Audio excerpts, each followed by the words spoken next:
Bwana, nimekuja hapa kuwapa good news kutokana na issue ambayo inaendelea kati ya Faisal Salum na klabu ya Simba. Na kwa taarifa ambazo niko nazo ni kwamba Young Africans wanataka kupindua meza. Yanga wanataka kufanya comeback ya kibabe kweli. Wanataka kufanya mageuzi makubwa kweli. Bwana, iko hivi. Faisal Salum alifanya mazungumzo na Simba na walifikia makubaliano of course ya kila kitu kwamba atakuwa mchezaji wa Simba kwa msimu unaokuja.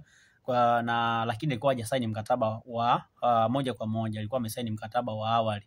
Onichi pia kusaini mkataba awali haimaanishi kwamba ndio moja kwa moja umeenda kucheza Simba Sports Club, umeenda kucheza kwenye timu ambayo umesaini mkataba, kama ambavyo iliwahi kutokea kwa Kagoma kwamba alisaini mkataba wa awali na Simba, lakini mwisho wa siku alisaini mkataba wa awali na Yanga, lakini mwisho wa siku alienda kucheza Simba. Ndio hiyo issue pia ambayo kwa Kagoma na kwa Faisal Salum pamoja na Simba kwamba amesaini mkataba wa awali na Simba, lakini Yanga wanataka kupindua meza, na ambacho Yanga wanataka kufanya ni kwamba wanataka kuongeza ile pesa ambayo Faisal alikubaliana na Simba wao waitoe mara mbili yake ili aweze kutoka Simba kwenda kujiunga na klabu ya Young Africans. Na Yanga wamedhamiria kulikweli kwenye hilo sakata, na mpaka sasa mazungumzo yanatarajiwa kuanza muda wote kuanzia sasa. Na jana usiku ndo waliwasiliana na management ya Faisal Salum wakaomba kukutana siku ya leo, lakini leo hajakutana kwa sababu management ya Faisal Salum kidogo ilikuwa na dharura.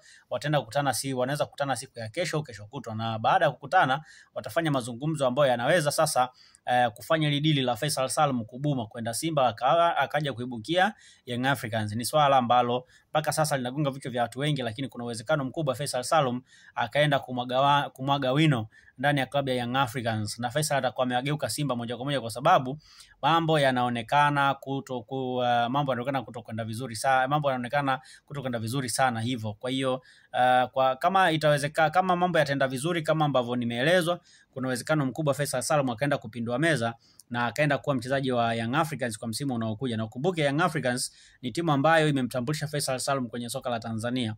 Ndio klabu ambayo ilifanikiwa kumfanya Faisal Salum aweze kuwa mchezaji mkubwa kwenye soka la Tanzania. Kwa hiyo wanajua madhaifu yake, wanajua mapungufu yake, lakini pia Faisal Salum anafahamu madhaifu ya Yanga, anafahamu mazuri ya Young Africans.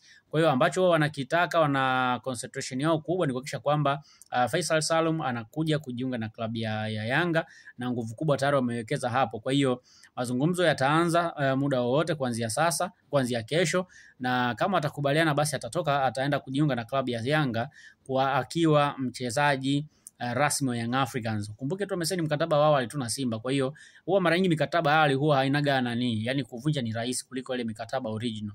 Na yeye Faisal hajasaini mkataba original na Simba kwa sababu pale bado ana mkataba maalum na klabu, ana mkataba original na klabu ya Azam FC. Lakini Young Africans wao wameanza naye, pia wataanza naye mazungumzo, na kama watafikia makubaliano atajiunga na Young Africans. Hii ni meza nyingine ambayo Yanga wanataka kuipindua kwenye deal la Faisal Salum.